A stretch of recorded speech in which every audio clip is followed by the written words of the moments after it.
Алейкум, витаю всех, друзья. Это записалось у нас или не записалось? Пока не включилось тут у меня ничего. Летер. Ну все, что-то пошло.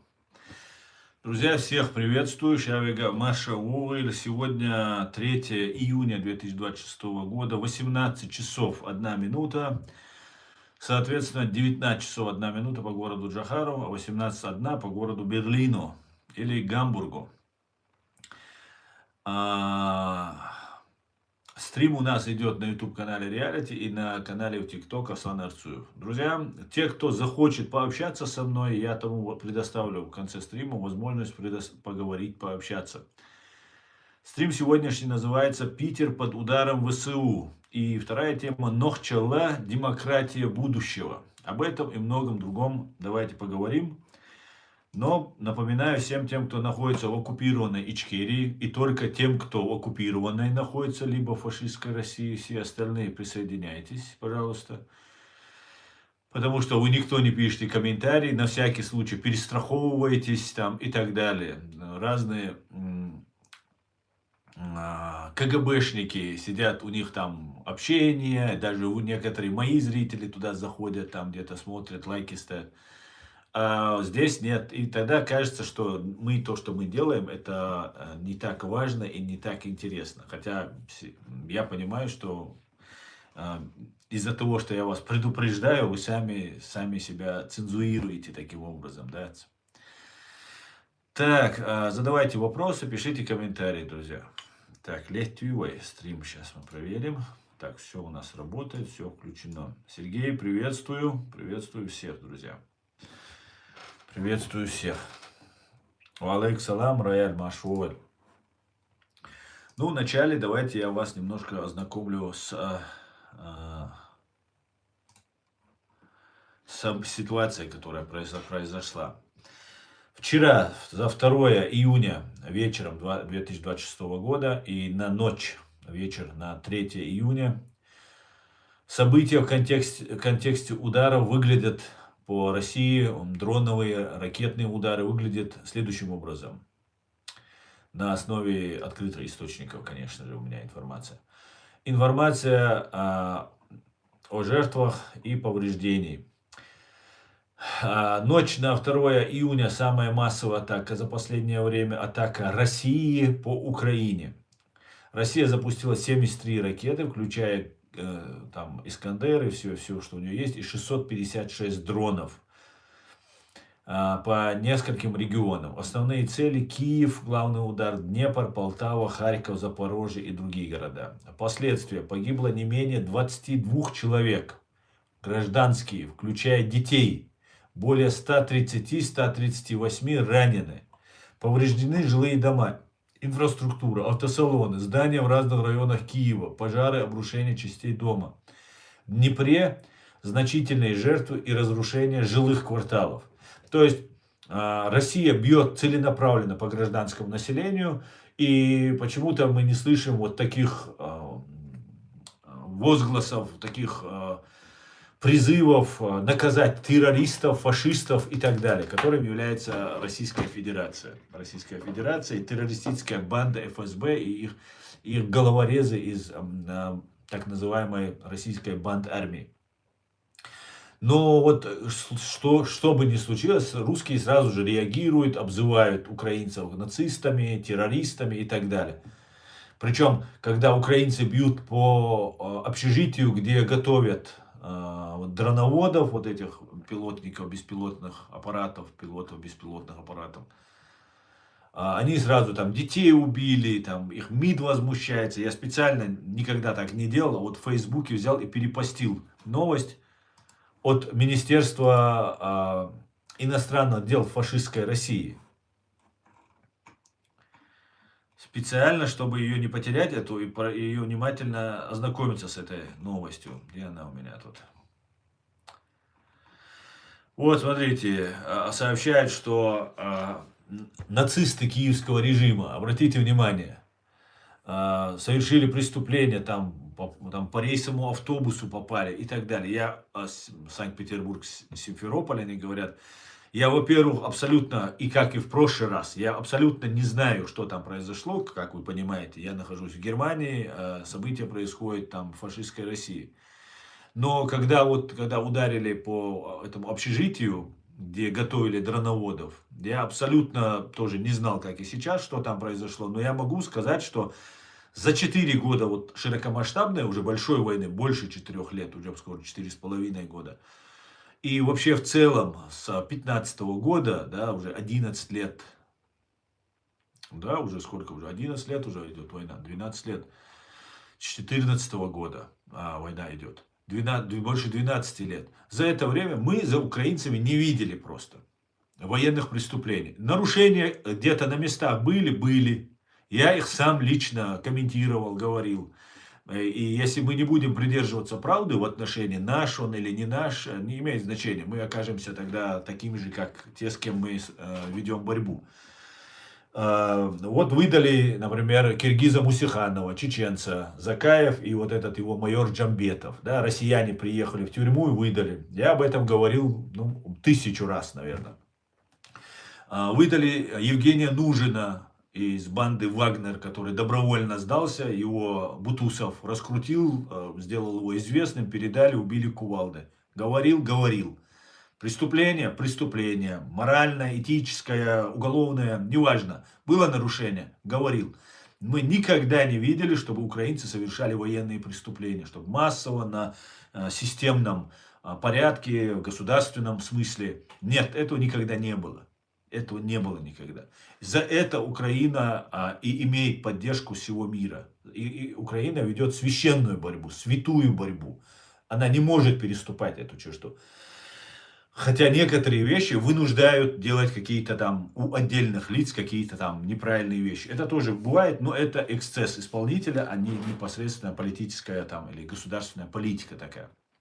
Поэтому вот нам рассказывали, что дети погибли. Помните, какую истерию закатил Путин, МИД России, Захарова. Начали говорить, детей убили, детишек убили. А показать детишек так и не оказалось, детишек. Понимаете? Самый молодой, самый маленький, это 18-летний. 18-летних они берут в армию. 18-летних. А если это дроновод, да, 16 лет человек уже совершеннолетний, и он занимается там дронами. Ну, мы не видели детей, то есть. Зато сколько было шума, как там они начали. На Западе это не поддержали. Ну и мы сразу поняли, что, конечно же, украинцы не будут бить. Могла быть ошибка по наведению, могла быть специальная провокация, да, вот чтобы вот украинцы ударили. Как вот американцы ударили по детской женской школе в Иране. Да, тоже ошибка была, искусственный интеллект был или кто-то специально это сделал. Но сам факт, что американцы тоже не совершают военных преступлений. Для них репутация важнее, очень важна.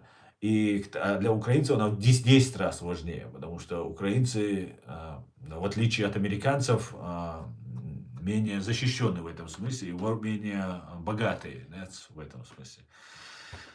И сейчас говорят, какой-то автобус, там, маршрут, там, попали, там, убили, там, и так далее. Опять мы ничего не видели, я могу опять со всей ответственностью заявить, еще раз, никогда украинцы не совершают умышленно военных преступлений. Поэтому все это чушь собачья. Но МИД начинает об этом трубить. Киевские нацисты, фашисты, там 3-е, 10-е и так далее, убили, ранили и так далее. Во-первых, большой минус, что руководство разные, есть такой российский пособник в чеченском вопросе, подоляк такой есть, такой, да, и враг чеченского народа и чеченской государственности, этот Кирилл Буданов. Сейчас вот эти два деятеля там, да, Зеленский, допустим, где-то там, как будто он ничего не понимает, что происходит. Почему вот эти два товарища не кричат на весь мир, что вот по украинцам бьют, вот украинских детей убивают, украинских женщин убивают, что это террористический режим? Почему каждый день об этом не трубят все украинские средства массовой информации? Не просто средства массовой информации. Зеленский должен об этом, как Путин, несколько раз заявлял. Обратите внимание, ударили по детям там, хотя детей там не было никаких. Вот реально ударили по детям, украинским детям, украинских детей убил. 22 человека только за одну ночь погибло. Где средства массовой информации украинские? Где все вот эти товарищи с миллионными подписчиками, с миллионными этими? Где Подоляка всякая вот эта вся? Где эти все люди? Нету. Это одна сторона вопроса. То, что не реагируют украинцы, должны сразу же обвинять фашистскую Россию, что это террористы, убийцы, преступники. Потому что вот сегодня в Санкт-Петербург полетела делегация каких-то там бизнесменов немецких. Да, за деньги готовы они просто все сжечь и мать родную продать. Едут. А если Украина каждый день, и Зеленский каждый день кричал бы, что это террористы, что Путин фашист, что ФСБ это террористическая банда, то уже туда не так ехали бы. Да, такая проходит сводка, да, убили украинцев, погибли женщины, погибли дети, в роддом попали, в детский сад попали. Все, на второй день уже забыли. Зеленский там где-то, может, что-то скажет. А Подоляка почему-то молчит. И вот за чеченцев Подоляка очень не молчит. Да? То с русской стороны один Подоляка, с другой стороны еще Подоляка, короче, какие-то Подоляки там, да, собрались одни, да, и они освещают нашу священную войну, священную борьбу, не на жизнь, а на смерть. А вот эти какие-то Подоляки разные освещают. А как они освещают вид? Ну, это одна сторона вопроса. Если русские сейчас начали говорить, ФСБ начало говорить о том, что это террористическое нападение, что Украина это террористы, значит украинцы, они снова что-то готовят. Значит, сейчас где-то замешанные украинцы, где-то сбоку стоявшие, рядом стоявшие украинцы, какой-то теракт будет. Понимаете? Особенно против детей будет. Потому что в прошлом году, 25 августа, почему украинцы об этом не говорят? Я уже сколько об этом говорю и пишу. Почему украинские подоляки разные, Кириллы, Будановы об этом не говорят? 25 августа 2025 года Алексей Титов, бандит, террорист из ФСБ, пытался заложить бомбу самодельную, изготовленную из газового баллона в детском центральном детском магазине города Москва на Лубянской площади и самоподорвался.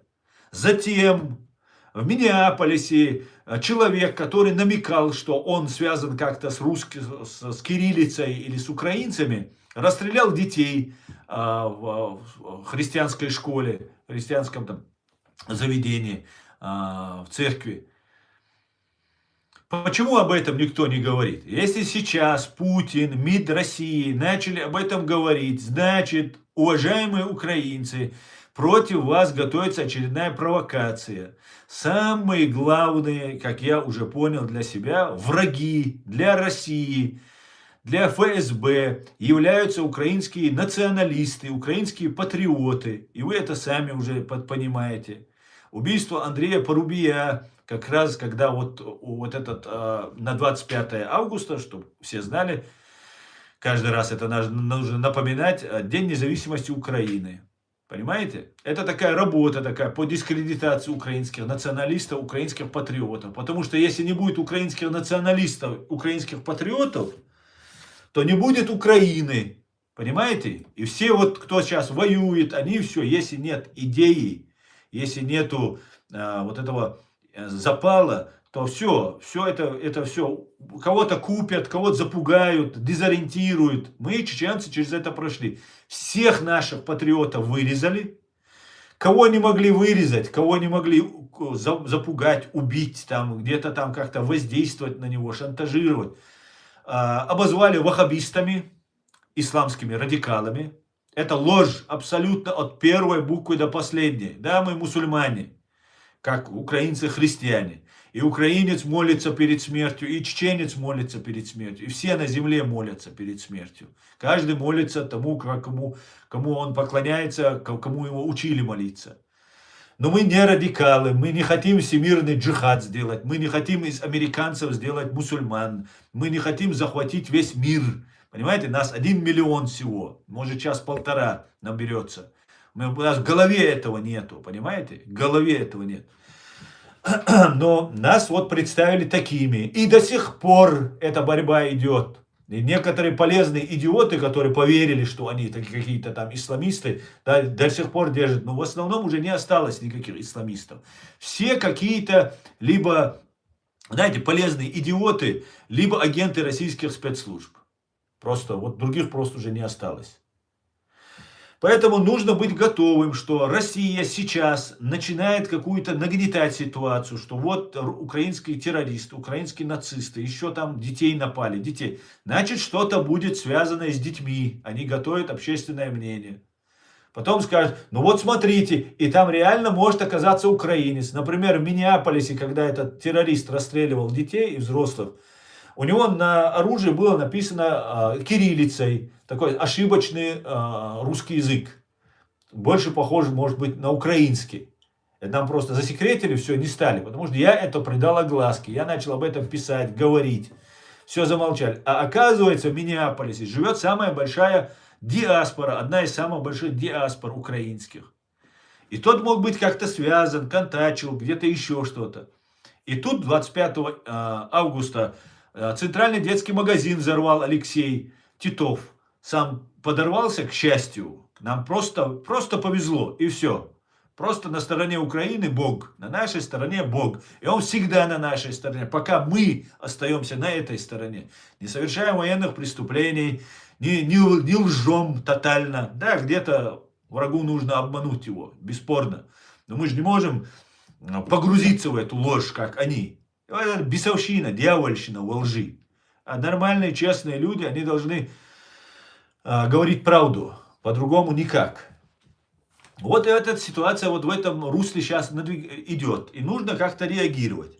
Обязательно нужно. Подоляки, Будановы, где вы там делаете? Давайте что-то реагировать. Против чеченцев, я знаю, что вы уже ненавидите нас, чеченцев. Да? Давайте что-нибудь против России вы сделаете. Да? Хоть разочек. Давайте дальше зачитываю. Украина подавила значительную часть, около 40 ракет было сбито из 73, получается, и 602 из 602 из 656 дронов также были сбиты. Но, тем не менее, 22 человека гражданских, включая детей, убито, 130-138 ранены. От 130 до 138. Вы можете себе представить?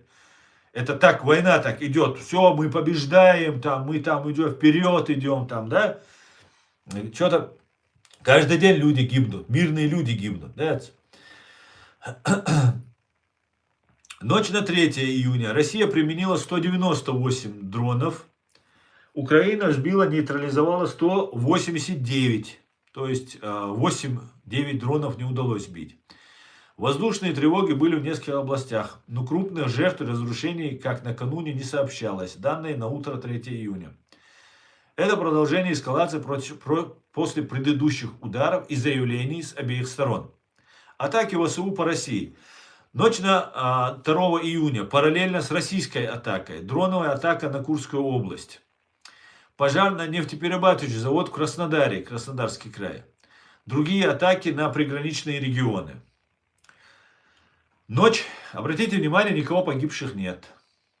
Просто нету гражданских, украинцы не обстреливали. Стреляли по нефтебазам, стреляли по куда-то еще, может где-то обвалился, но погибших не сообщается. Ночь на 3 июня, сегодня, Санкт-Петербург. Украинские дальнобойные дроны поразили нефтяной терминал Петербург Ойл терминал. Сильный пожар, черный дым. Также удары по военным объектам, включая Кронштадтскую военно-морскую базу. Губернатор сообщил о повреждении инфраструктуры и нескольких районах пострадавших. Мобильная связь частично отключилась. Это произошло в день открытия Петербургского международного экономического форума. Массированная дроновая атака по регионам РФ. Россия заявила об уничтожении, то, что Россия заявила, я вам читать не буду. В Москве, Московской области также сбито несколько дронов. Другие удары по заводу Тамбовской области. Отдельная атака на приграничье. Зеленский подтвердил удары по энергетической и военной инфраструктуре как дальнобойные санкции. Общий контекст. Это взаимная эскалация, российская массированный удар и так далее. Жертвы в основном среди гражданских с украинской стороны. С российской стороны единичные в приграничье и при атаках не замечены. Обе стороны заявляют, что бьют по военным, промышленным целям, но на практике страдает украинское гражданское население. Вот, чтобы мы понимали, этому нужно быть готовым. Это нужно, вот я сейчас уберу вот эту пропаганду. Сейчас я ее перепостил, чтобы я мог вам показать. МИД России у меня было перепощено, поэтому я это уберу. Не нужно мне этих террористов здесь рекламировать. Я хотел просто вам, чтобы показать, оставил. Вот такая вот загогулина получается.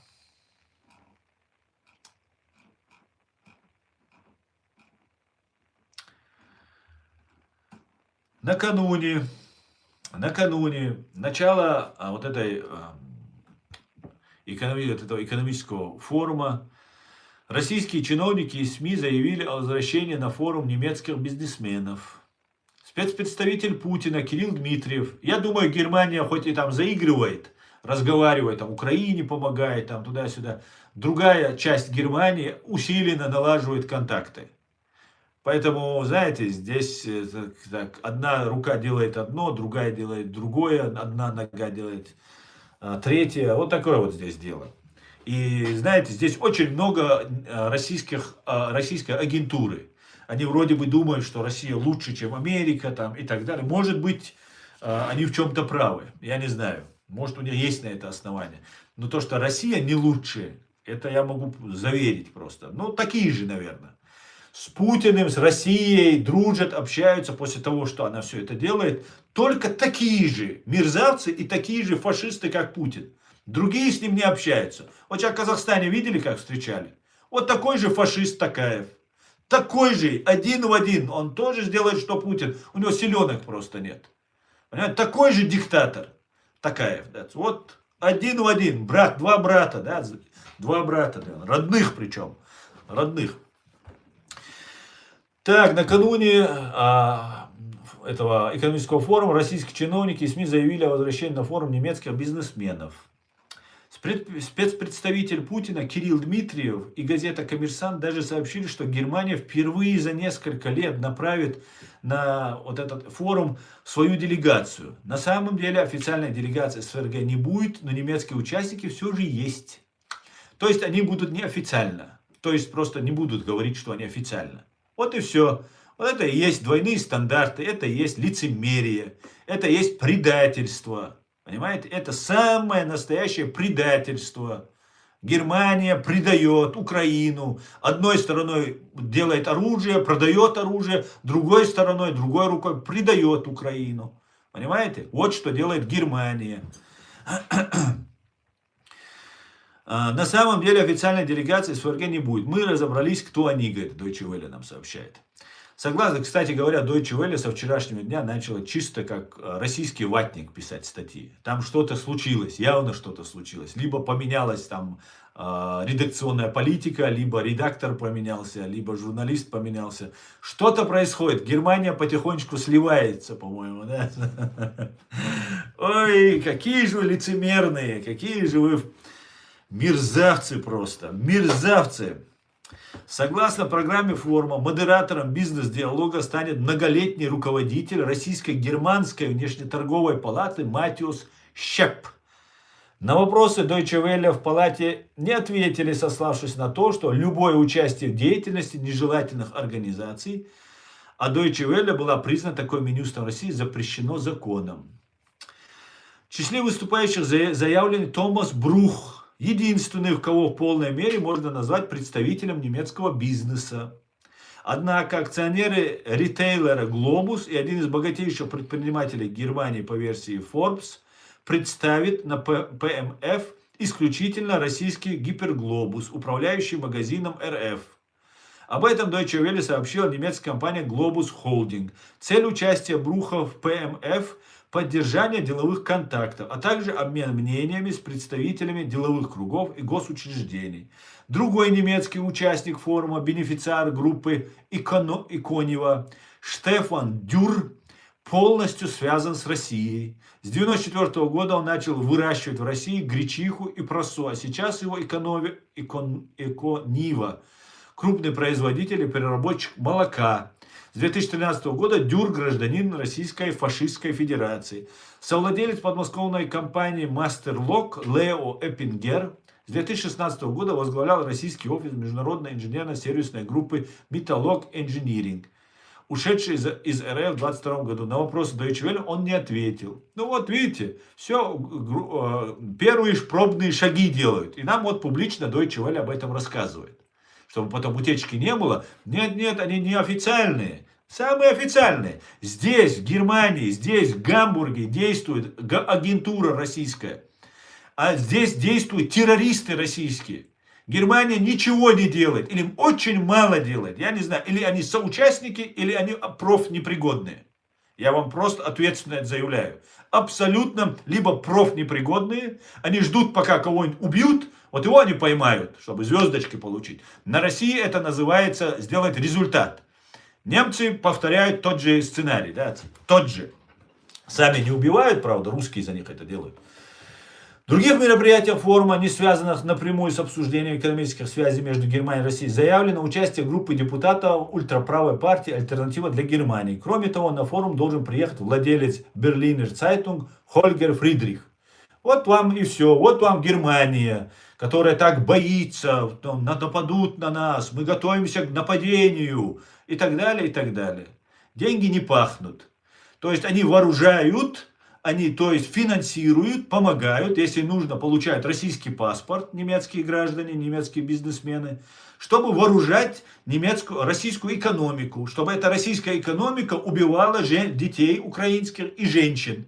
Как они это делали, когда убивали чеченских детей и женщин. Понимаете? Вот и все. Вот и весь бизнес Германии. Понимаете? Нету принципов, нету. Нету никаких принципов. Все продается и покупается. Ленин когда-то сказал очень гениальную мысль. Он сказал, мы у этих европейцев, у Запада, у этих буржуев купим веревку и мыло, на которых мы их повесим. Только вешать будут не Хольгера Фридриха или Лео Эппингера или Штефана Дюр и других алчных, жадных до денег товарищей. А простых людей будут вешать. Простых немцев будут вешать. Простые немцы будут воевать и погибать. Понимаете, как сейчас гибнут простые украинцы. Как гибнут до сих пор простые чеченцы, которых благодаря политике Германии, Соединенных Штатов, Великобритании, других европейских стран, Израиля, и вот благодаря вот этим странам оставили на съедение дорогому другу Путину, Владимиру Владимировичу, оставили чеченский народ на съедение. Сейчас этот народ, который перемалывается, отправляется снова на войну, уже воевать против Украины. А кто не воюет, того убивают. В многих отделах оккупированной Чеченской республики Ичкерия, отделах полиции, там их секретных тюрьмах, людей снова задерживают, пытают за то, чтобы они ехали воевать против Украины. Они не едут. Их задерживают, держат там, избивают, пытают током, понимаешь, шлангами бьют, такими резиновыми. Для того, чтобы они поехали. Понимаете? Вот какая это Европа, этот Западный. Да? Нельзя же так. А если мы их не будем критиковать, если же мы не будем им объяснять, что так нельзя делать, вы подонки, вы соучастники геноцида украинского народа, убийства вчерашних убитых украинских женщин и детей, вы соучастники. Если мы им этого не будем говорить, то они посчитают, что мы вообще быдло. Как на России быдло есть, вот мы такое же быдло будут. И к нам будут так же относиться. Нет, так нельзя. Дорогие мои, вы зарабатываете деньги? Отлично, зарабатываете. Но знаете, что вы подонки, что вы мерзавцы. Понимаете? Что вы аморальные, беспринципные сволочи, которые зарабатывают на украинской крови себе деньги. Понимаете? Как и Токаев, президент. Какой он президент? Президент это кого избирает? Какой-то там гауляйтер, какой-то там, я не знаю, диктатор Токаев. Да? Такой же мерзавец и подонок, который принимает Путина на с такими почестями, да, с такими почестями. Вот такая вот в начале вам нашего стрима правда жизни, дорогие мои. Так.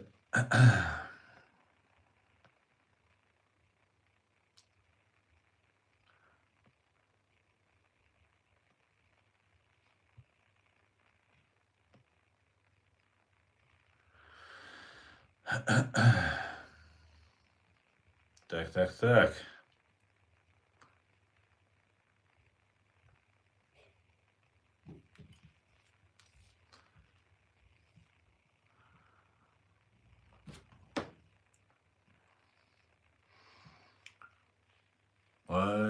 حوانا ديسبيرانتا ويكلنوس وعوق دير دقون دات ويقعد يسيرو حوانا 2 секунды, да?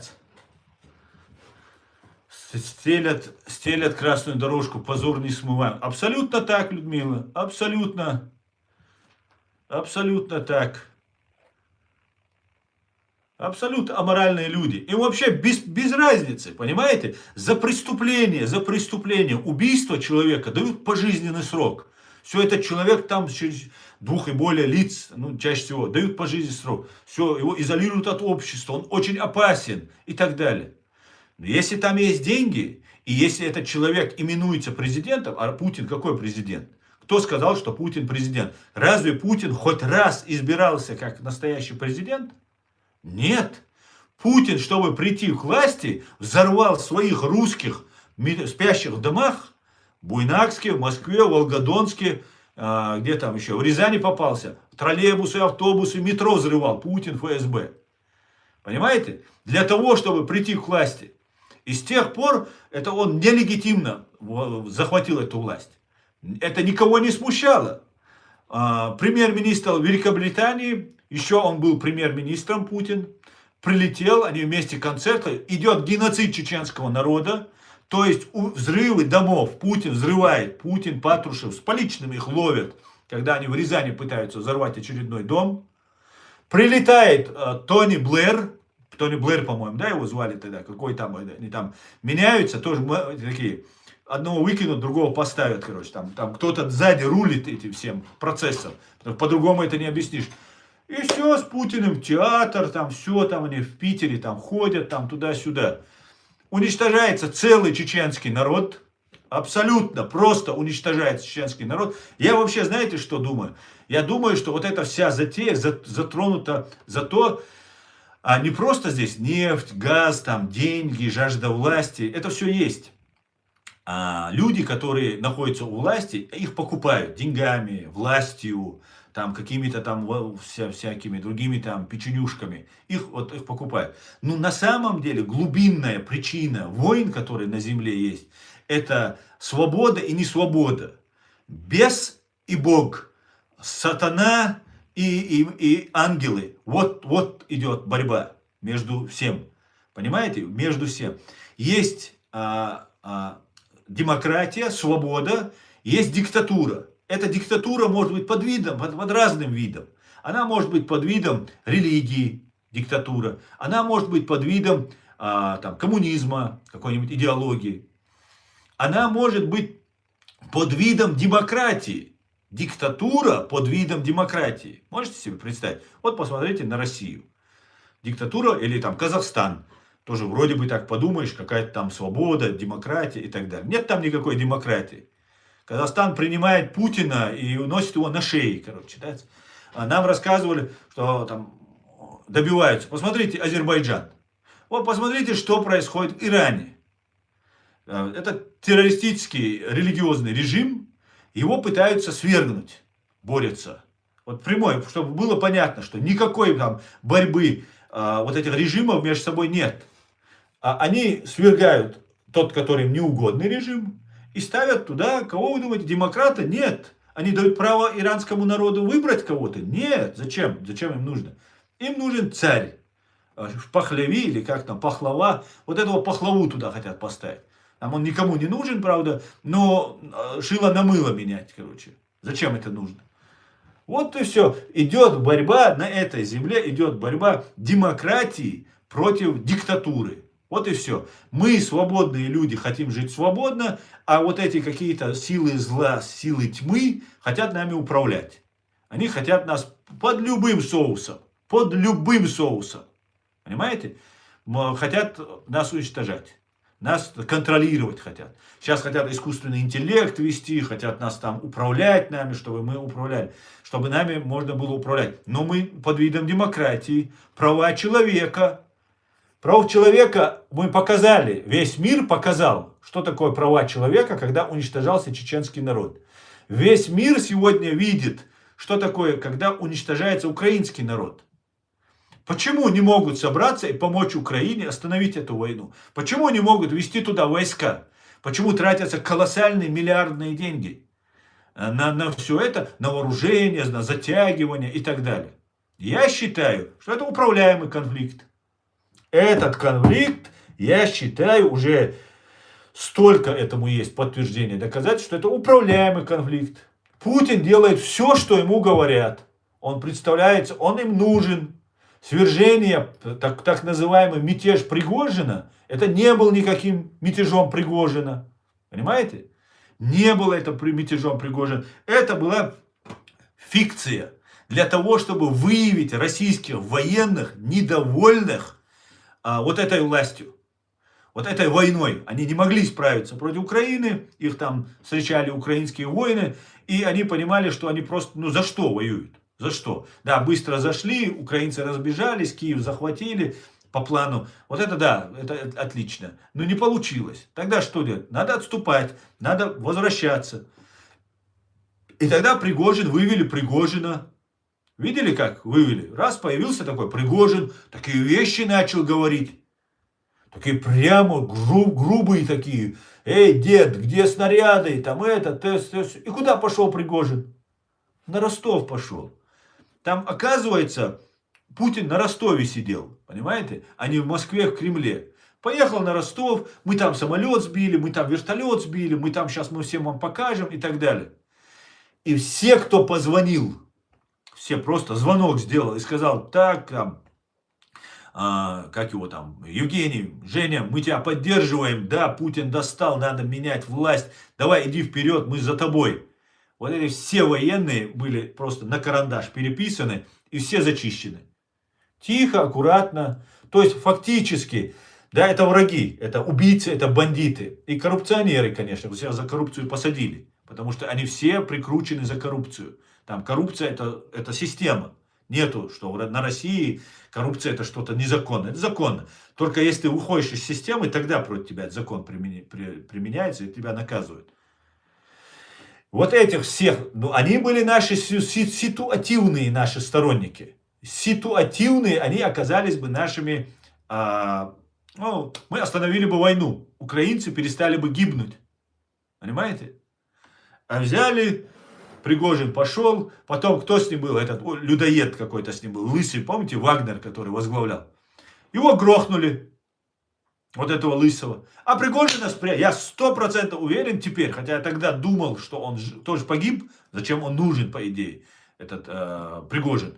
Я думаю, Пригожин жив. И не зря говорят, как и Березовский жив. Который, говорят, тоже там умер, там задушили и так далее. Вероятно, если исходить из этого же сценария, то и Эпштейн жив.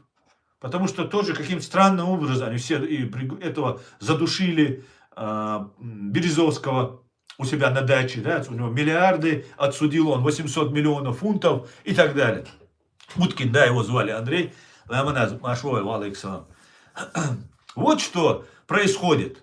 Понимаете? Вот что происходит. Идет утилизация. Утилизация патриотов идет. Российских первых, самые большие обманутые, самые большие лохи, это российские патриоты, которые убивали чеченцев, убивали там грузин, думали, что вот, все, мы самые крутые, нам ничего не будет за это, дальше будем грабить, убивать. Их всех собрали, пропаганду подготовили, сейчас бросайтесь на Украину, и вот сейчас вы там быстро все там порвете, всех и вся. Украинцы дали отпор, ага, все, и начали всех сливать. А зачем они нужны? Победители там нужны. Если не можешь победить Украину, тогда дали Украину им на разграбление. Но раз Украину нельзя разграблять, там есть защитники Украины, то они же придут потом грабить Москву. То есть Путина, Кремль, там, Патрушева, их грабить будут. А нет, так нельзя. И идет целенаправленное уничтожение людей. Абсолютно, выдыхается. Ведь там, сейчас русские выдохнутся, сейчас русские выдохнутся. А украинцы не выдохнутся? А украинцы что, не погибают, что ли? 1 к 8 всего лишь погибает, 1 к 10 погибает. Да, погибает, но там все бомжи-бичи со всей России собраны. А здесь элита, соль собирается. И всех потом дискредитировать. Сейчас террористы украинцы, нацисты украинцы. Сейчас какой-нибудь вылезет полезный идиот с украинской стороны, сделает какую-нибудь гадость. Вот смотрите, мы же говорили, украинцы, фашисты, террористы, нацисты будут говорить. Так они про нас делали. Мы просто все это проходили. Все это мы знаем. Понимаете? Вот какая идет работа против нас. Понимаете? Идет просто уничтожение. Просто уничтожение. Нету никакой. Только лишь по чеченскому вопросу можно это понять. Больше даже ходить не надо. Пригожины, Будановы, там, туда-сюда. Просто по чеченскому вопросу. Украинская сторона, украинские патриоты в парламенте заседающие признают Чеченскую республику Ичкерия. На весь мир заявляют. Вот Василенко был, земля ему пухом, юрист, который был в суде по Югославии, по бывшей Югославии. Там Слободан Милошевича судил. Величайший просто юрист, лучший просто юрист, который четко юридически все оформил. Никогда бы Василенко, пусть земля ему будет пухом, никогда бы он не оформил бы признание Чеченской республики Ичкерия и геноцид над чеченским народом, совершенный Россией, если бы это не было юридическим фактом. Это был величайший юрист, это гордость Украины и даже на всех нас. Понимаете? И признают, Верховная Рада признает Чеченскую республику Ичкерия. Что делают подоляки? Зеленские, Ермаки и Будановы. Что они делают? Они берут симулякра, человека, который сам себя называет россиянином, сам себя называет, что Чечня часть России, Ахмеда Закаева, и берут туда, приглашают и начинают, как будто он это и есть представитель Чеченской республики Ичкерия. Но так как там его есть Василенко, тогда еще живой, Аллу Дудаеву, Аяда Идигова, наш президиум, не пригласить они не могут. Потому что между Василенко и нашим президиумом Ичкерии где-то там 3 месяца, могу ошибаться, там 6 месяцев, переговоры шли, переписка, переговоры, там 3-10, они готовили эти документы. И Василенко-то знает, с кем он общался. А Василенко не объехать, не обойти, не перепрыгнуть. Там глыба такая юридическая. И его команда, которые там были. Понимаете? И тогда они делают, хорошо, нужно удовлетворить украинских патриотов, украинских националистов, а тоже они по башке могут настучать. Все признают, все делают идеально, все. А потом похерить надо. Вот надо как-то вот так сделать, так, чтобы вот ввести своего агента. И вот смотрите, какой юридический казус получается. Украина признает Чеченскую республику Ичкерия. Ахмед Закаев не признает Чеченскую республику Ичкерия. Он говорит, что Чеченская республика Ичкерия, он подписывал документы с Россией, что мы часть России. Он подписывал документы. И завтра вот этот труд, который сделала Верховная Рада, Василенко, его команда, многие другие там люди, кто принимал участие, им скажут: слушайте, украинцы, а что вы лезете в наше внутрироссийское дело? Закаев говорит, и в каком виде выставляется, представьте себе, украинская сторона. То есть фактически получается, что вы, украинцы, лезете в наше дело, внутреннее дело. Вот Закаев говорит, что они часть России. Он Подоляк говорит, что мы часть России. Понимаете? Вот этот вопрос, это красная такая линия, маркером, которая разделяет ситуацию. Сразу видно, что они работают против Украины. Они работают на Россию. Понимаете? Здесь есть еще другие силы. Здесь есть американцы, есть англичане, есть Израиль, есть. И у каждого свои интересы. И на самом последнем месте почему-то оказываются украинские интересы. Вот что мне странно. Кровь украинская льется, гибнут украинские парни и девушки, а интересы земля украинская, разрушения украинские,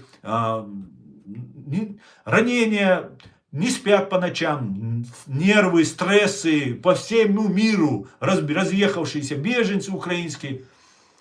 А польза не украинцам, кому угодно. особенно России. И там какие-то торги идут сверху. Ну, вот что это такое? И об этом надо молчать? Вот сейчас вот немцы поехали. Надо же.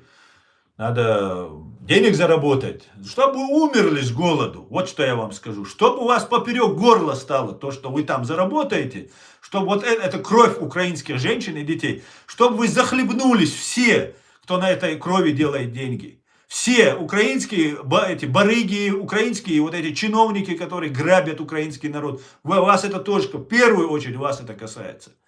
Чтобы вы захлебнулись всей этой наворованной чужим, чтобы захлебнулись, дать. Вот смотрите, Украина, войсковое капелланство мусульман Украины. Вот я тоже перепостил сегодня. Имам Шамиль,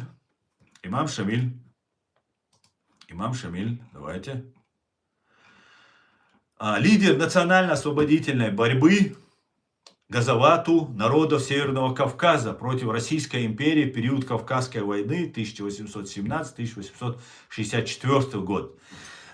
Вообще эта война кавказская, вот эта большая кавказская, русско-кавказская, она началась в 1722 году. 1722 году. И сам имам Шамиль только последние 25 лет присоединился к этой борьбе.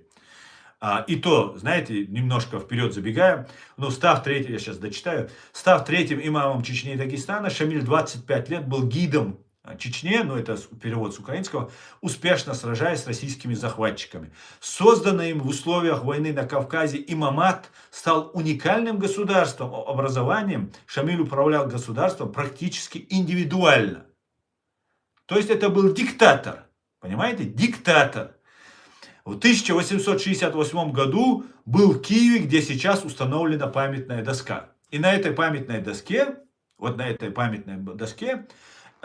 имама Шамиля выступает Владимир Зеленский. Президент, лидер свободного демократического мира, борец за права, просто против империи, который хочет быть похожим на Джохара Дудаева.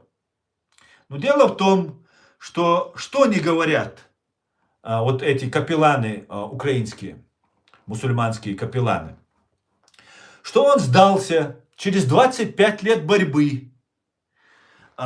Всю правду не говорят.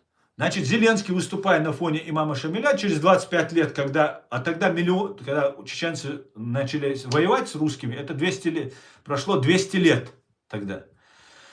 Более 100 лет эта война шла, вот этот период шла, более 100 лет. 150 где-то лет, 100, 140, 150 лет. Последние 25 лет был имам Шамиль. Когда вот эти 100 лет прошли, вот эти войны, когда уже имам Шамиль сдался в плен, от 2 миллионов чеченцев осталось 120 тысяч. 6% осталось. То есть 6% это женщины, дети, инвалиды, старики. Мужчин нет. Просто не осталось. Всех убили, всех вырезали и так далее. Имам Шамиль, то есть он сдался, он герой Зеленского, и Зеленскому предлагают, или его подставляют, или Зеленский должен через 25 лет сдаться, когда от украинцев останется 6%. То есть одни женщины, дети останутся, вот тогда Зеленский скажет, да, надо жить в мире, как сказал имам Шамиль. Так вот, имам Шамиль, аварец, нашего братского соседнего народа, которого сами аварцы прогнали, унизили, избили, убили его рядом, кто был. И когда он убегал, еще его на спине у него сидел его сын, он через речку там перепрыгивал. Они говорят, он очень далеко прыгнул. Видимо, очень сильно, когда испугаешься, очень быстро бегаешь и очень далеко прыгаешь. Видимо, может, поэтому имам Шамиль так далеко прыгнул, но его достали и ударили еще его сына, сидящего на спине, или самого имама, тогда просто Шамилька, ударили кинжалом. Мы его приняли. И имам Шамиль сказал, уважаемые чеченцы, вот я там владею турецким языком, там знаю там военную политику, там, религиозную, он очень был специалист, религиозник, понимаете? Очень большой специалист был по религиозной этой тематике, вербовщик там был, да? И чеченцы сказали, чеченские воины, да, как у вас, украинцев, есть генеральный штаб, у чеченцев всегда была демократия. Была политическая власть на горе Нашха, это находилось на территории Нашха, и было военное вот командование. И военное командование сказало: вот так, давай, Шамиль, ты парень способный, мы не хотим, ну, было неудобно спорить за кто будет первым, начальник генерального штаба, так сказать. Назначаем тебя. Давай, ты там командуй, ты там это делай, то все. И он первый издал указ. Всех аварцев, которые окажутся на территории, то есть он сам аварец, всех аварцев, первый приказ его, окажется на территории Чеченской республики, Чеченского государства, забрать у них все имущество и депортировать их туда, в аварию. Это первый указ имама Шамиля. Таким образом, он, видимо, завоевывал доверие чеченцев, что вот он не будет предвзятым к своим, потому что его свои же и прогнали. Сейчас он большой авторитет для них. Тогда, когда его изгоняли, он не был авторитетом. 25 лет из какого-то Шамилька чеченцы сделали имамом Шамиля, которого знал весь мир. Потому что чеченцы сражались. Дагестанцев не было у него, ни в окружении не было, ни в армии не было. Потом разные народы начали присоединяться. И потом имам Шамиль уничтожил политический центр на горе Нашха, который находился. У нас там находился Сенат. Вот этот Сенат был уничтожен парламентом. Съезд был, там происходил съезд, там раз в 2 года, 2 раза в год, там по-разному, там 3 раза в год, в 5 раз в год, в зависимости от необходимости. И политический центр был уничтожен. Было уничтожено артефакты, большой котел, древний котел, где были написаны все чеченские тейпы, некоторые говорят 63, некоторые говорят до 70. Было похищено, пропало кольцо, печатка, которая считается от царя Соломона, которая хранится, потому что и царь Соломон, и Авраам, и Ной, это все люди, которые говорили на нашем чеченском языке. То есть мы говорим на том языке, на котором они говорили. Понимаете? И печать Соломона, она была у нас. Она была похищена, как говорят наши предания. И это все сделал имам Шамиль. То есть он стал единогласным, единоличным властителем, уничтожил политическую власть и сделал диктатуру. То есть чеченцы, которые всегда боролись за свою свободу, где была демократия, разделение власти, политическая, силовая, это было разделение ветвей власти, чтобы не было узурпации власти одним человеком или одной группой. Имам Шамиль, воспользовавшись доверием, сделал вот то, что сделал. После 25 лет, когда чеченцев оставалось 6%, имам Шамиль награбленным телегами, золотом, серебром, коврами, одеждой, оружием, амуницией, все вот это собрал и целой вереницей, вот этой караваном, разграбленная, уничтоженная Чеченская республика, как понимаете, 6% от 2 миллионов, большая часть территории оккупирована, он переходит в Дагестан и сдается графу Бурятинскому. Вот вся эпопея. После этого имам Шамиль стал имамом Чечни и Дагестана. До этого он был имамом Чечни. Потом он стал, после того, как сдался, стал имамом Чечни и Дагестана. Вот такая вот история. Жил в Калуге долгое время, получал от царя жалования, потом был переправлен в Турцию, и потом, по легенде, якобы, когда ехал в Мекку, умер. Я абсолютно не верю, хотя вполне возможно, мог и умереть, человек уже старый был, ну и проклятие, божественное проклятие никто не отменял, конечно, мог умереть. Но вот факт, что нам рассказывают про имама Шамиля. Когда начинаю я об этом говорить, мне аварцы начинают говорить: о, ты оскорбляешь нашего имама, так это не ваш имам, вы его прогнали. Понимаете, это не ваш, это наш имам. Мы имеем право, хотим мы про Кадырова говорим, хотим мы про имама Шамиля мы говорим, хотим мы про Дудаева говорим. Это наше право. Это вы не можете говорить про нашего имама. А потом имам Шамиль сам сдался и завещал не чеченцам. Он знал, что чеченцам завещать у него нет права.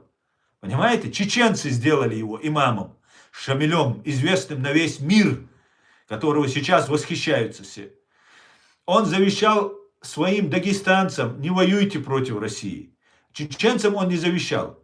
И нам он не имеет права завещать. Он сдался. Он ничего не стоит. Все его труды, да, умный был, талантливый был человек. Если бы не был бы, его не выдвинули бы наши 100%. Я думаю, даже это был агент. Так многие так и говорят. Я тоже больше склонен считать, либо был, либо потом его сделали агентом, внедрили чеченское общество, чтобы уничтожить демократический уклад чеченцев. Понимаете? Чтобы политическая военная сила была объединена в одну, и вот таким вот образом покорить, заставить чеченцев подчиниться. Вот такая вот ситуация. Почему Басаев пошел на Дагестан, говорит? Юзер, если ты до сих пор, юзер, не понимаешь, почему Басаев пошел спасать даргинские населенные пункты Чабан-Махи и Карамахи, то у тебя большие проблемы. У тебя большие проблемы, если до сих пор этим не разобрался. Россия уже зашла на нашу территорию, убила наших пограничников, захватила нашу территорию. И потом она, окружив Чабан-Махи и Карамахи, начала уничтожать вот этих даргинские населенные пункты. И они нас просили о помощи. И Шамиль Басаев доброволец. Доброволец. Никакой не государственный деятель. Просто собрал всех добровольцев и как доброволец пошел и высвободил этих женщин и детей. И было бы очень правильно, если эти женщины и дети, которые уже, наверное, уже взрослые люди, они бы сейчас об этом говорили бы. Что нас тогда вывели, нас спасены. Хотя бы один кто-нибудь появился и сказал бы, было бы правильно, уважительно было бы и к Шамилю и так далее, и к тому, что сделали чеченцы тогда. А то этот подвиг, который сделали чеченцы, и на основании, хотя это не послужило поводом, потому что на Западе сказали, это не казус белли. Сказали, нет, извините, доброволец не нападает на Дагестан, он не освобождает, там, не захватывает там, Махачкалу, ничего. Он просто пробил коридор и вывел женщин, детей. Тем более русские уже нарушили договор. Уже месяц прошел, как они нарушили и захватили нашу территорию. Понимаете? И на Западе сказали, нет, это не казус белли, это не повод к войне. И после этого, тогда уже русские взорвали свои дома. ФСБ взорвало свои дома. Понимаете? И именно для этого, потому что тогда не было смысла взрывать. Если бы хватило бы вот этого повода напасть на Ичкерию, но это было дополнительно, что нас обвиняли. Поэтому было бы правильно, если бы люди, которые там освобождены были, они бы заявили о том, что это мы и нас тогда спасли. Но это так и так известный факт. Вот такие вот, друзья, дела. Давайте я почитаю ваш комментарий. Так. Сделали слова Маршваль Асланбек. Маршваль. Я думаю, все, Россия проиграла. Да, Мула, Рояль, поражение России точно. Да не дают ей проиграть. Вот в чем дело. Понимаете? Россия проиграла. Они уже давно уже на ладан дышат. Путина спасают. Понимаете? Путина спасают. От Навального до Пригожина. Все спасают Путина. Путин друг Натаньяху. Натаньяху сам говорит. И значит, он кому-то нужен. Друг Британии, наверное. А Натаньяху чей он? Точно Натаньяху не за еврейский народ. То, что он делает в отношении еврейских, это, далеко идущие последствия для еврейских, простых евреев. Не для богатых, конечно, а для простых евреев. Вот что делает Натаньяху. Здесь большие игры идут. И мы не должны это видеть, и мы не должны говорить. Вот эти все пропагандисты о чем угодно вам будут рассказывать. Про права человека будут, еще что-то там нести будут. Но правду они вам не расскажут. Правду нам не будут рассказывать. Вот такая вот вещь интересная. Надо бить по голове дракона, а не по хвосту. Абсолютно, как сказал Джохар Дудаев, нужно бить по голове, а не по хвосту. Совершенно верно.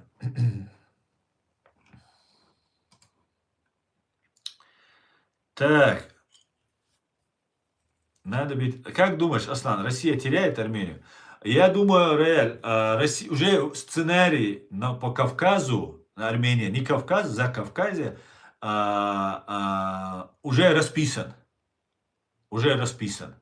Дело в том, что Путин и сейчас Пашинян, они играют.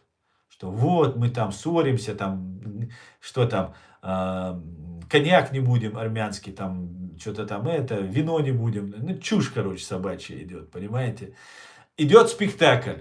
Армения будет сейчас главным таким эпицентром, где из Армении будут делать Израиль. Новый Израиль будет. Новый Израиль будет из Армении делать. Если кто-то там, про Израиль тоже говорили, что это будет страна для евреев, это будет Швейцария, там все будет супер-пупер, все отлично там будет. Как мы видим, из поколения в поколение воюют, и покой им только снится. Покой им только снится. Загнали в такую ситуацию. И вот Армения приблизительно по этому же сценарию идет. Главным противником в этом месте у армян должны быть это Иран и тюрки. Иран и тюрки. Сейчас, видимо, Эрдоган, понимая, что из него хотят сделать крайнего, может, пытается договориться. Как-то что-то там пытается, чтобы не становиться врагом Армении. Хочет так договариваться. Может быть, будет только Чечня, Ингушетия и Дагестан.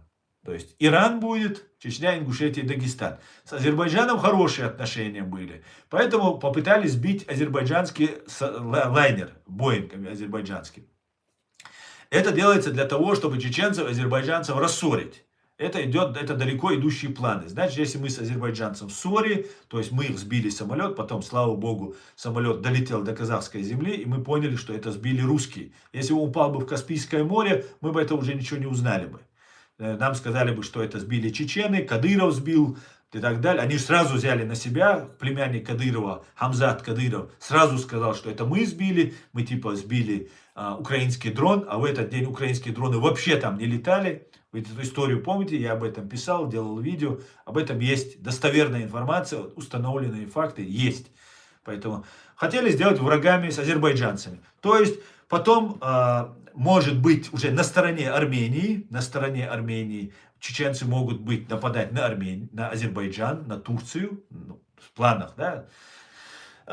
Чеченцы, я имею в виду Дагестан, Ингушетия, Чечня, объединяют их. Есть такой Кечкин, главарь банды УФСБ, по Чеченской Республике. Это кровавый убийца просто, страшный человек, который в Дагестане убивал дагестанцев, в Ингушетии убивал, и в Ичкерии убивал. И в Бостоне террористический акт, он при его соучастии был подготовлен и исполнен, в бостонский теракт. И сейчас они организовывают исламское гетто. И там будут исламисты, которые будут время от времени нападать там на Азербайджан, на Турцию, на Грузию. Короче говоря, на Азербайджан за то, что они с Израилем, Грузия, потому что они христиане, армяне тоже христиане. И вот будет вот эта каша там будет. И там будет, короче, постоянный такой очаг сопротивления. Очаг такой, гнойник такой будет. И если кто-то думает, что Армения станет Швейцарией, вы можете посмотреть, какой Швейцарией стал Израиль. Израиль не стал Швейцарией. У него нет возможности стать Швейцарией. Понимаете? Если бы он не воевал бы, он бы стал бы Швейцарией. Но у него нет возможности. Он постоянно воюет. И им еще говорят, надо еще воевать, еще убить надо всех побольше. И вот все, вот всех убьют и закончится. Это обман. Это путь в никуда. Нельзя убивать людей и думать, что завтра это не аукнется. На земле есть Бог. Это все видно. И рано или поздно у убитых вырастают дети. Это все не заканчивается. И мы видим уже сотни лет это идет на этом Ближнем Востоке. Это внутрисемитский конфликт. Они дерутся, их стравили. Они давно, это сотни, тысячи лет идет противостояние разных семитских вот этих групп, которые там есть. И это будет еще продолжаться. Бедные, обычные бедные арабские и бедный еврейский народ, они страдают. Вот то же самое нам готовят на Кавказе. Из Чечни, Дагестана и Ингушетии сделать анклав, это у них называется Дагестан, Ингушетия, Чечня, Дичь, или проект Кечкин. Проект Кечкин нужно правильно, да, или Дичь. Они будут использовать их как террористов. Россия сама будет бояться, конечно же, использовать, но будет объявлять, что вот армяне это просто враги. Азербайджанцы тоже, они же за Турцию, за это Израиль. Грузины тоже. Ну, я не знаю, что про грузин они придумают. Ну, и про армян просто особо не придумаешь. Но американцы там везде, американцы, англичане. И вот таким вот образом, на мой взгляд, они нам готовят будущее. Но мы это будущее уже поняли, какое нам готовят. И мы, конечно, к этому готовы. Ни армяне, ни азербайджанцы, ни тем более грузины нам не являются врагами, и мы никогда не будем их врагами. Но их задача сделать так, чтобы какая-то вот террористическая группа, она должна поверить, да, это же должно по-настоящему. Если мы будем их разоблачать, как сейчас мы это делаем, то в таком случае их сценарий ломается. Потому что тот полезный молодой человек, которого они оболванят, да, который скажет, вот, Армения это враг, там, это там Азербайджан это враг, там, американцы, там евреи, там, христиане, еще что-то, будет бред, который собачий нести. И он должен будет пойти себя взорвать там, или что-то там сделать, какой-то объявить там, какой-то джихад там, туда-сюда. Мы все это проходили. Но сейчас мы это разоблачаем, у них не получится. Но они дальше идут, дальше нас будут убивать, дальше будут вот эту свою линию гнуть, нас будут объявлять врагами, нас будут объявлять там сионистами, там, евреями, там тоже купленными евреями, американцами, еще кем-то. Вот так они будут вести свою работу против нас. Но мы, в принципе, раскусили их планы. Я надеюсь, что осуществить им не удастся. Но дело в том, что речь идет, знаете, в принципе, речь идет об уничтожении чеченского народа. Нохчи. Мы чеченцы, потомки, прямые потомки пророка Ноя. Нуха его зовут, понимаете? Его зовут Нуха. Его звали, это пророк. Сейчас, одну секунду.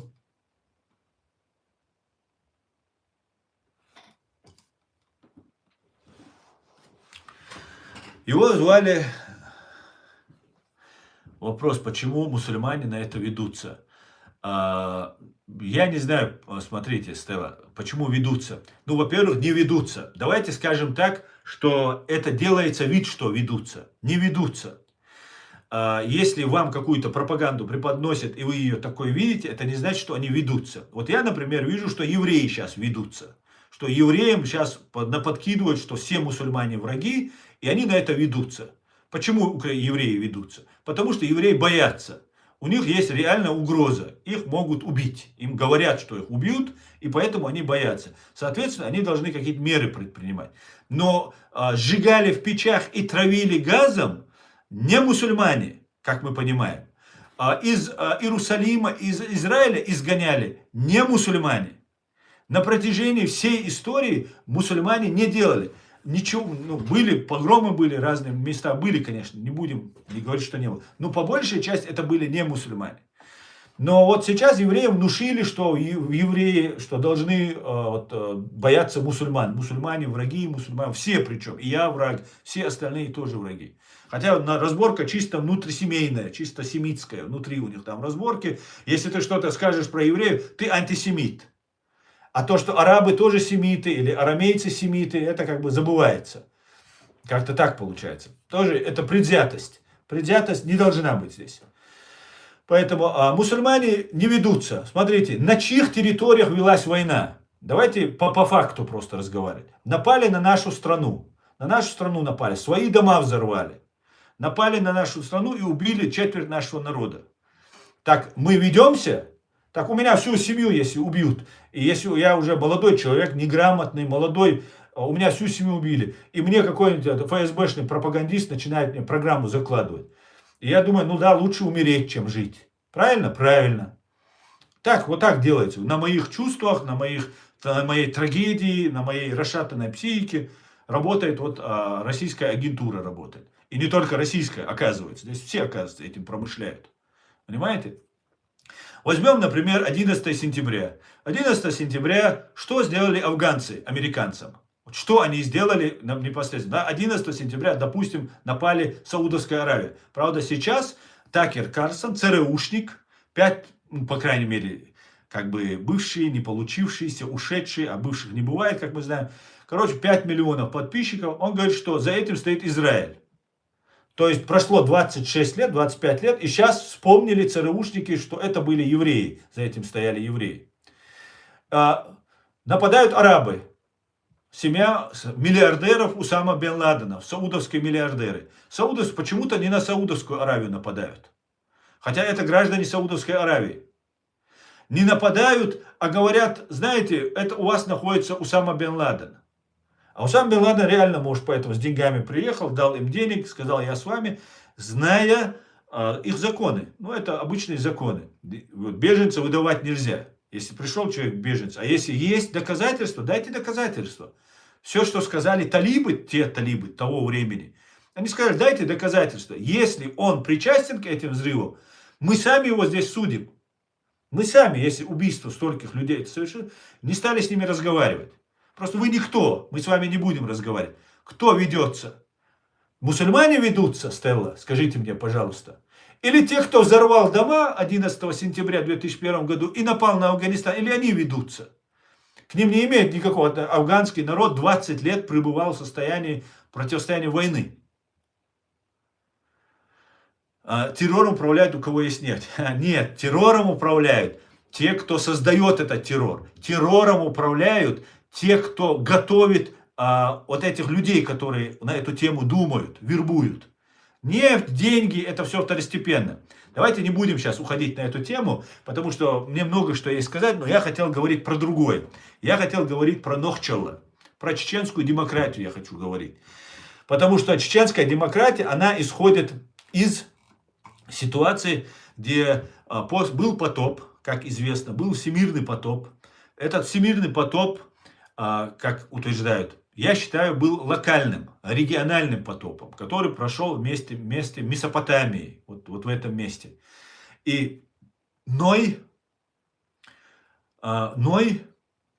например, вместе со своими 3 сыновьями и с их женами, и со своей женой, и еще группой людей поднялся на ковчег, и были спасены они, остались в живых.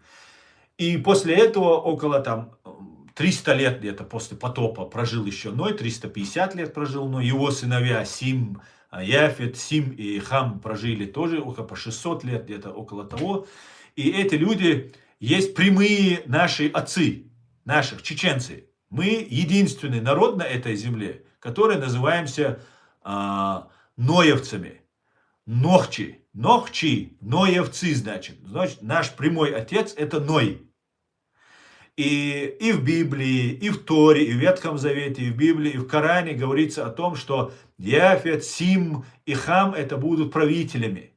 Что Яфет будет править, возглавлять, Сим будет религиозную составляющую, а Хам будет им служить, своим этим братьям.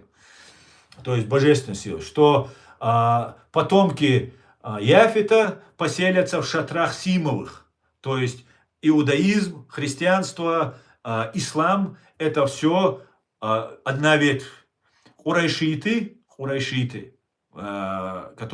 из которых выходил Мухаммад, пророк, мир ему, Иисус, который является прямым потомком того же самого, той же самой родословной, который является Мухаммад, Иисус. И Моисей, и Авраам, это все люди, которые говорили на чеченском языке. На сегодняшнем чеченском языке эти люди говорили. Мы потомки Ноя. И Иерусалим строили те же самые люди. Царь Давид тоже говорил на нашем языке. И он не был никаким царем. Это был обычным лидером группы, возглавлявшим. Царь не в смысле, как Иисуса называют царь царей. Нет, он не был царем, он был нищий, бедный, которого избивали и так далее. И пытались убить и так далее. И самое главное здесь, на этой земле, есть, вот с тех пор, с того времени, есть 2 системы.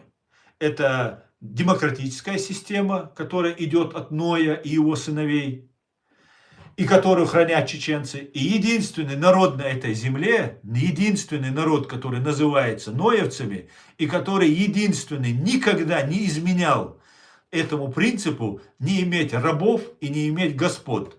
У нас никогда не было ни царей, ни господ, ни рабов. Мы всегда были равны.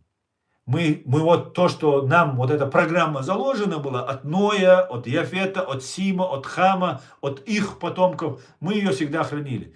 И всегда были те, кто вот диктаторы, которые вот как имам Шамиль узурпировал власть, и вот такие же другие их пытались узурпировать под разными соусами, это религиозные, идеологические и так далее. Вот, чтобы вы понимали всю систему, идет вопрос по уничтожению чеченского народа. Любой ценой нужно уничтожить чеченский народ. И весь этот мир по какому-то странному стечению обстоятельств объединяется, когда идет вопрос об уничтожении чеченцев. Под разным соусом. Нефть у русских, там бомба у них атомная, до них были другие, третьи. И всегда, везде пытаются чеченцев переделать. Что чеченцы должны стать другими. То, да, если мы всех не убиваем, потому что Бог не дает нас всех убить. Если бы могли бы, убили бы всех. Но русские сделали просто возможное и невозможное над нами. Всех мужчин отправили на войну против немцев, нацистов в 40-х годах, а женщин, детей, стариков просто попробовали уничтожить под видом депортации. Все, что возможно над чеченским народом, этот фашистский мир, русский мир, вот над нами сделал. Нас нельзя убить. Как народ нас закончить невозможно. Мы потомки Ноя. На нашем языке говорили в раю. Наша культура – это культура из рая. Понимаете? Из Эдема. Оттуда наша культура идет. В это я абсолютно 100% верю, и я знаю это так. Мне с детства еще говорили, наша культура и язык из рая. Потому что по-другому объяснить невозможно, вот что вот они над нами делают. Все остальные вот эти вещи дальше будем рассматривать. Но я бы хотел привести главное, что у нас есть. Феномен божественной демократии. Естественное право от Ноева ковчега до Конституции США и Конституции Чеченской Республики Ичкерия.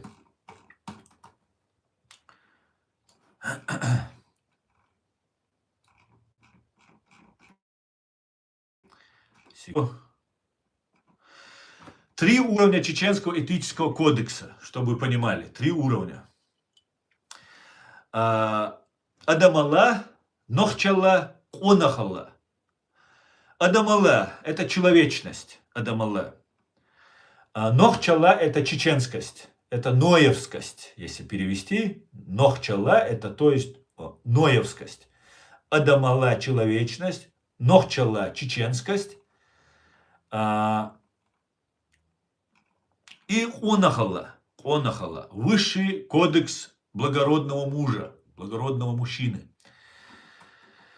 Давайте я вам расскажу по порядку про это. Чеченская этическая система – это глубоко продуманная трехуровневая иерархия, которая регулирует все сферы жизни, от повседневного поведения до высшего служения народу. Эту систему этнограф Леча, Ильяса и другие исследователи реконструировали на основе устной традиции, адатов и народной памяти. Человечность, базовый, универсальный уровень, нормы обязательны для всех людей, независимо от происхождения.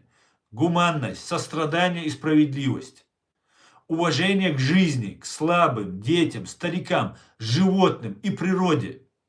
Запрет на беспричинное причинение вреда.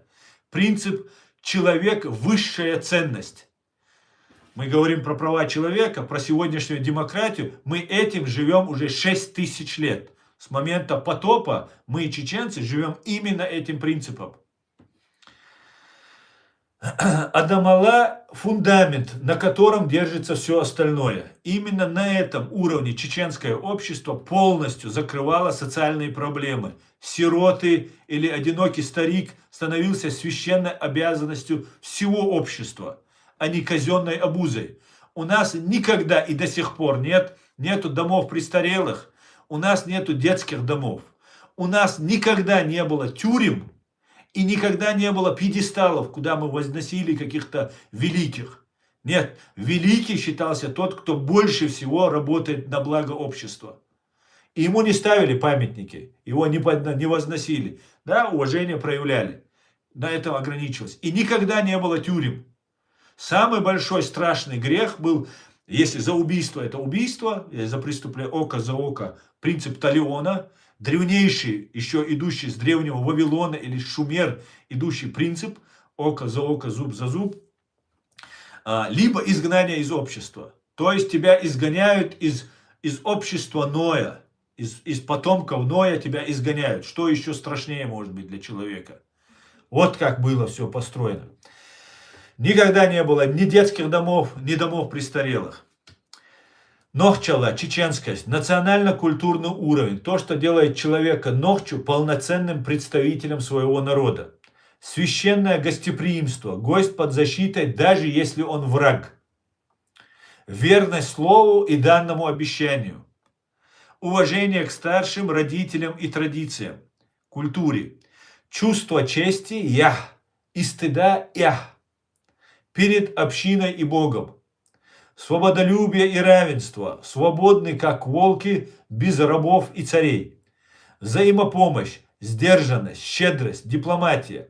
Нохчалла обеспечивала горизонтальную структуру общества и до сих пор обеспечивает. На этом мы сейчас сохраняемся, нас просто многие не понимают. Кто мы, что мы, чем мы занимаемся. Русские нам про нас говорят, что это вот террористы, людоеды. Когда русские всех наших мужчин отправили на фронт во Вторую мировую войну, как сейчас они пытаются против Украины всех собрать и отправить, а всех женщин, детей и стариков сжигали в конюшнях по 700, по 800 человек, топили в озерах, остальных 3 недели Казахстан, Среднюю Азию, Сибирь шли в самые лютые холодные морозные месяцы, в самые холодные лютые места. 3 недели, 3 дня там ехать, отправляли туда. Так внизу нас, ждущие местное население, им говорили, к вам едут людоеды, они детей едят. И люди тамошние прятали своих детей. И чеченцы, умирающие с голоду, вместе со своими детьми, умирающие с голоду и холода, от болезней и так далее. На них еще насылались разные бандюги, насылались там разные зэки, которые убивали, грабили этих чеченцев, женщин, детей, подростков, кого только могли. Это вот братский русский народ нам делал. Русское КГБ нам это делало. И чеченцы, умирающие чеченцы, жалели этих людей и говорили, как же так, как у них нет детей. Потому что те прятали детей, потому что их чеченцы съели бы. Вот как это представляется про нас.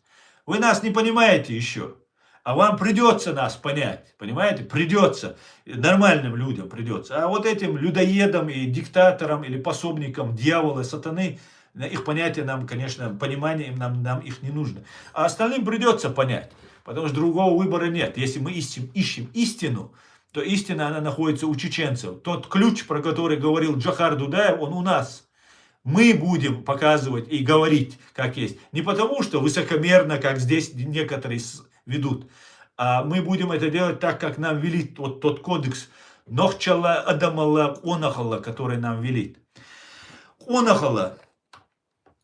Нохчала обеспечивала горизонтальную структуру общества. Все люди и тейпы равны перед Всевышним. Никто не имеет права возвыситься над другим.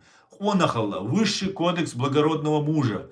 Вершина этической пирамиды. Онах – это рыцарь, если дословно перевести. Идеал мужчины, сын народа, воин-философ и гражданин высшего порядка. Это не наследственная каста, а звание, которое завоевывается всей жизнью и подтверждается после смерти. На его похоронах, над его трупом, над его телом подтверждается. Вот тогда он становится онахом. Он прожил жизнь как онах. Это делается для того, чтобы он не пользовался этими благами. Чтобы он был онах и воспользовался. Нет. Онах, который посвящает себя другим. И после смерти только получает. Он и при жизни получает, но уже громко об этом начинает прямо говорить, уже, когда его уже нет. Онахала включает десятки принципов. Служение Родине и народу. Как главный смысл жизни. Выше тейпа и личного интереса. Выдержка, самоконтроль и истинное мужество. Не искать смерти зря, но быть готовым умереть за честь в любую секунду. Честность, ответственность за слова даже ценой жизни. Милосердие к слабым и даже к поверженному врагу. Не бить безоружного, помогать раненому.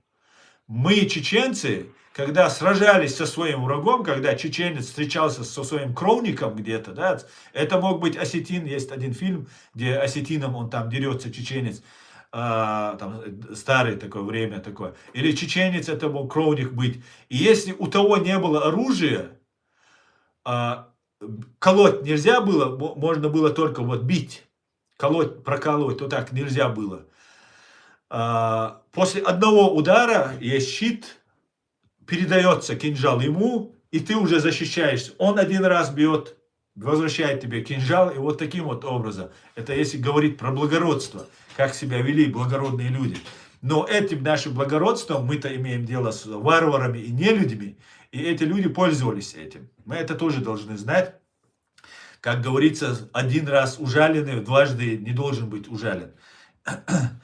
Выдержка, так, честность, милосердие к слабым и даже к поверженному врагу, скромность, благодарность, постоянное совершенствование ума, тела и духа, благородство в дружбе и во вражде, уважение к женщинам, детям и старикам, внутренняя вера и чистота совести перед Творцом важнее внешних ритуалов.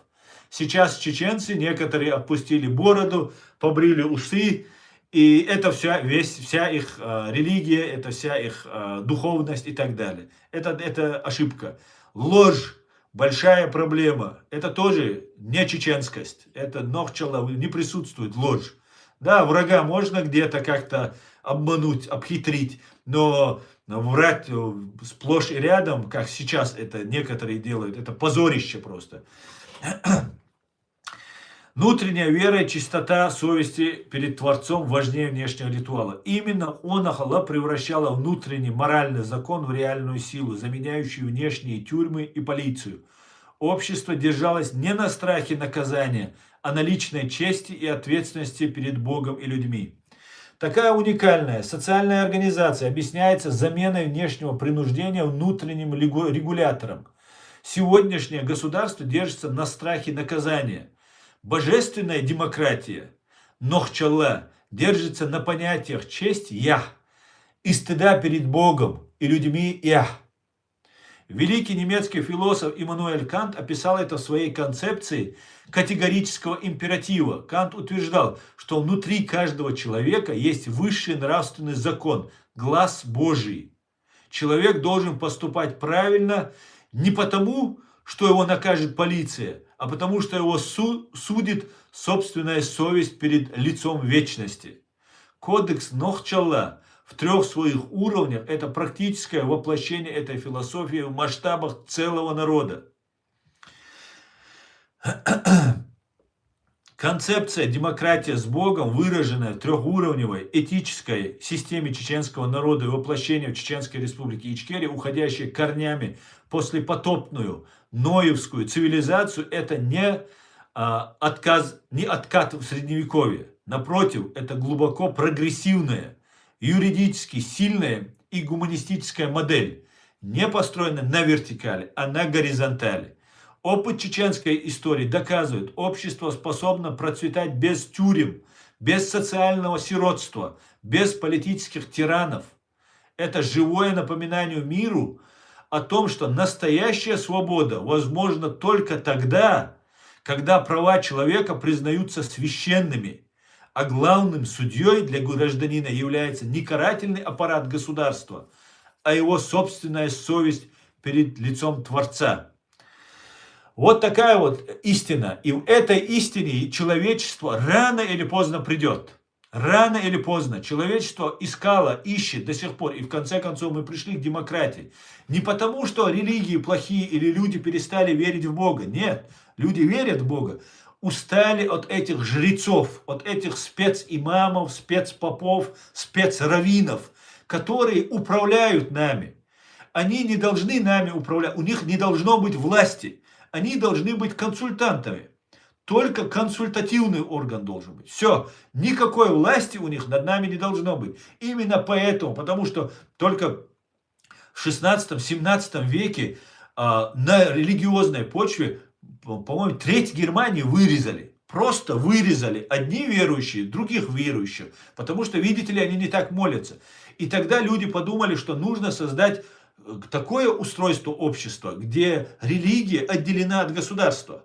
Потому что в этом случае, если этого не произойдет, мы просто повязли вот в этих специмамов, спецпопов, спецраввинов и всех остальных спецов, которые нами управляют.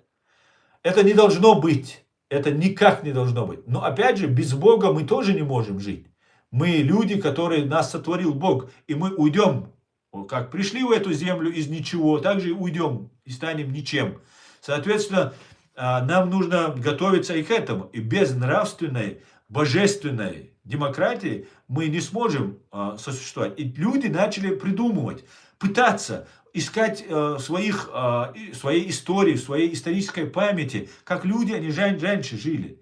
Ведь не только Моисей пришел к евреям, или же там Мухаммед пришел там к арабам. Не только же это произошло. Или Иисус пришел, опять же, к арамейцам и к римлянам. А он пришел,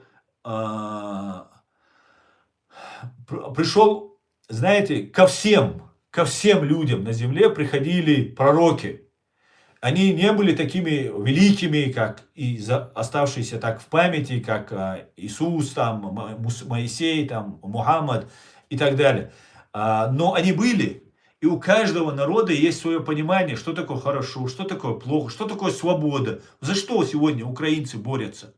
Вот за что? Почему они, как русские, не сдаются? Почему они не покоряются силе? Почему они гибнут? Это же не сегодня украинцы делают. Если бы это было бы сегодня, можно было бы сказать, да, их там пропаганда, там их там подготовили, туда. Они сотни лет так себя ведут. Почему такое? Вот почему такие же руки у них, такие же ноги, такая же голова, как у русского. Русские их даже братьями называют. Языки очень даже похожи. Даже культура, где-то религия похожа. Но почему мировоззрение абсолютно разное? Кто-то хочет быть рабом, чувствовать себя в этой цепи довольным, безопасным, сытым. А украинец, он готов гибнуть, сражаться и так далее. Как чеченец это делает. Потому что у украинцев есть то же самое мировоззрение, которое есть у нас, у чеченцев. То же самое, которое есть у американцев, у немцев, у которого оно есть. И вот на это и есть две составляющие этого мира. Доброта, свет, свобода и зло, диктатура, бесовщина, дьявольщина, сатанизм. Вот это и есть. Позавчера смотрю этого Такера Карлсона, он там говорит, у нас в Америке здесь там есть сатанисты, там где-то там туда, там в Америке все разрешено, и там в том числе есть даже сатанисты там какие-то. И говорит, вот, а Путин говорит, Такер Карлсон говорит, а Путин, говорит, он запретил сатанизм на России. Такер Карлсон, Путин и есть сатанист самый настоящий. Путин есть ублюдок и людоед. Такер Карлсон, если ты этого не понял, то ты клинический товарищ, понимаешь? У тебя большие проблемы, Такер Карлсон, если ты этого не понял. И вот он такие вещи говорит. Вот такие вот интересные вещи, которые можно долго-долго рассказывать. И я об этом как раз пишу.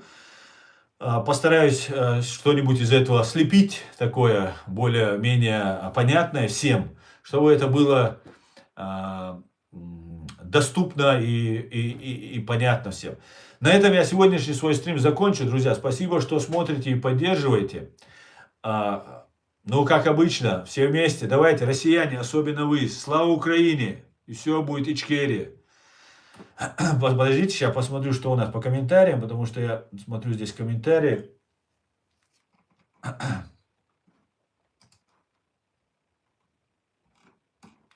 Ой, сейчас, подождите. Так.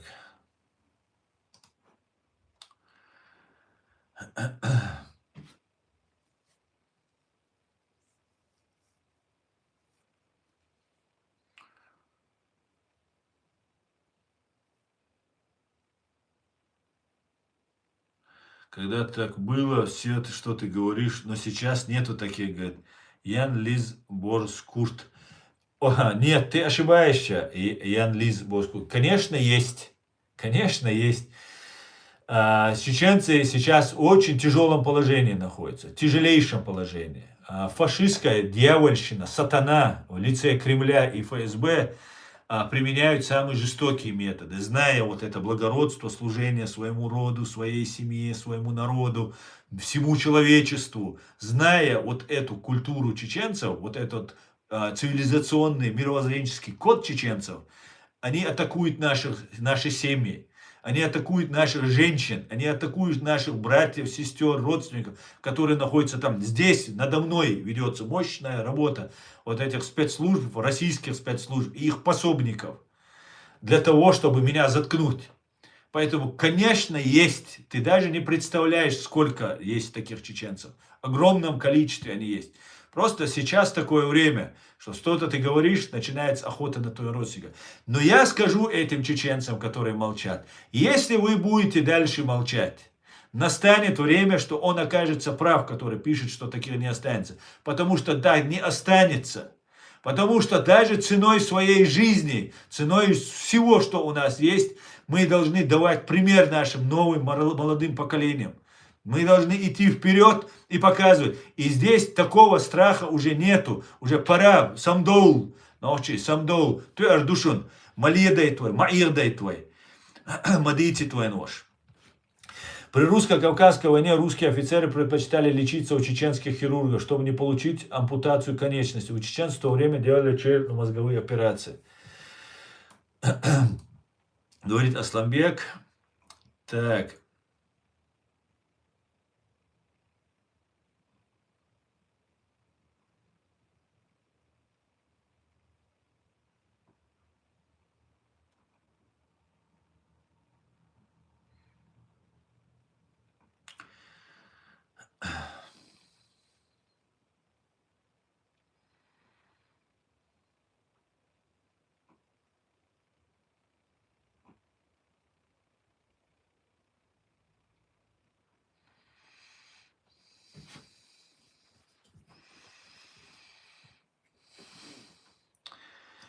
Так, Алишер, ты слишком много пропаганды и лжи здесь распространяешь, поэтому ты уходишь в бан. Салам всем свободным и салам, брат. Салам, Эд. Шалом алейхим, Эд. Шалом, брат. Так, я сейчас быстро пробегусь по вопросам, по комментариям вашим, чтобы потом...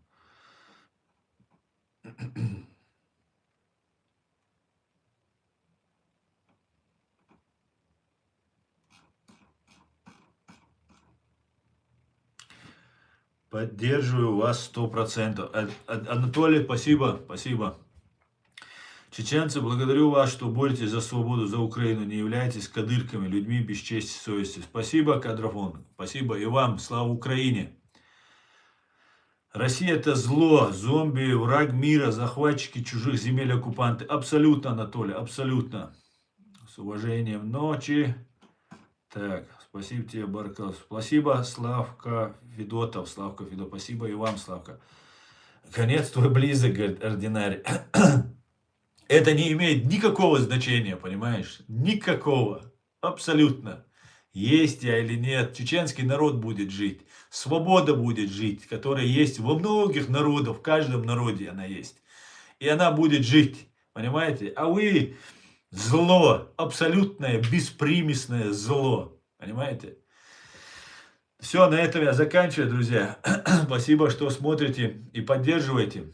Слава Украине, все будет Ичкерия. Адикёль, Маш, Оль, всего хорошего, до свидания. Полиция, спасибо. И вам, полиция, спасибо. Всего хорошего, до свидания. Adikül Marşol.